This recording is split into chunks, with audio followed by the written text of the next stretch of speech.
چنانچہ ایک میاں بیوی بہت غریب تھے. خاوند بیچارہ مزدوری کرتا تھا اور گھر کا خرچہ چلاتا تھا، مگر میاں بیوی آپس میں محبت بہت تھی. چنانچہ جب شادی کا دن آتا، جس کو اینیورسری کہتے ہیں شادی کی، تو شادی کے دن دونوں ایک دوسرے کو کوئی نہ کوئی چھوٹا موٹا گفٹ پیش کیا کرتے تھے. بیوی خاوند کو دیتی تھی اور خاوند بیوی کو دیتا تھا. اب ایک ایسا وقت آیا کہ خاوند کے پاس خرچ کرنے کو کچھ نہیں تھا اور بیوی کے پاس بھی کچھ بچت نہیں تھی، مگر شادی کی اینیورسری کا دن قریب تھا.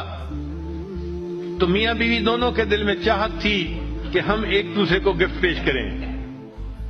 اللہ کی شان کہ بیوی کہیں جا رہی تھی تو اس نے ایک دکان دیکھی کہ جس دکان پر یہ وگز نہیں بنتی.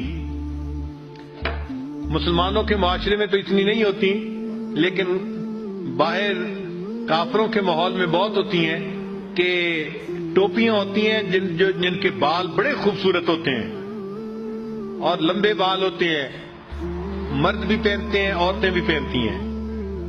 تو وہ وگ کی دکان تھی، تو وہ کھڑی ہو کے دیکھنے لگ گئی. تو دکاندار نے اس سے پوچھا کہ آپ کیا دیکھ رہی ہیں؟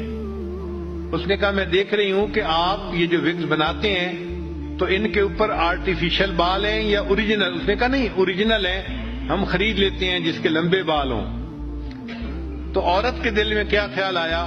اس نے کہا کہ اچھا میرے بال تو بہت لمبے ہیں، اگر میں جو ہے کٹوا دوں تو کیا تمہیں بہت اچھے جو ہے اس کے بدلے پیسے دے دو گے؟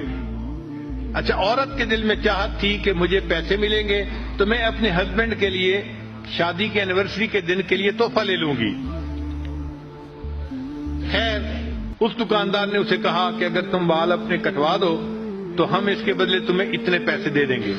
اچھا، اس نے اپنے بال کٹوا دیے اور چھوٹے چھوٹے بال رہ گئے، لمبے بال ختم ہو گئے اور اس نے اب اس کے بدلے کچھ پیسے اسے دے دی. اب وہ سوچنے لگی کہ میں خاوند کے لیے کیا تحفہ لے کے جاؤں. اس کے خاوند کے پاس ایک گھڑی تھی، جیسے گول گھڑی پہلے بوڑھوں کے پاس ہوتی تھی نا. ایک تو ہوتی ہے نا ہاتھ پہ باندھنے والی پٹے کے ساتھ، ایک ہوتی ہے جیب والی گھڑی. تو اس کے خاوند کے پاس وہ جیب والی گھڑی تھی، مگر اس کی چین نہیں تھی. تو وہ اس گھڑی کو جیب میں ڈالتا تھا اور پھر کبھی کبھی نکالتا تھا. تو بیوی نے سوچا کہ میں اپنے ہسبینڈ کے لیے وہ چین لے کے جاتی ہوں تاکہ میرا ہسبینڈ گھڑی کو چین کے ساتھ باندھ دے گا اور اس کو گھڑی نکالنی آسان ہو جائے گی. چنانچہ اس نے گھڑی کی چین خرید لی. اب جب وہ گھر پہنچی تو میاں بیوی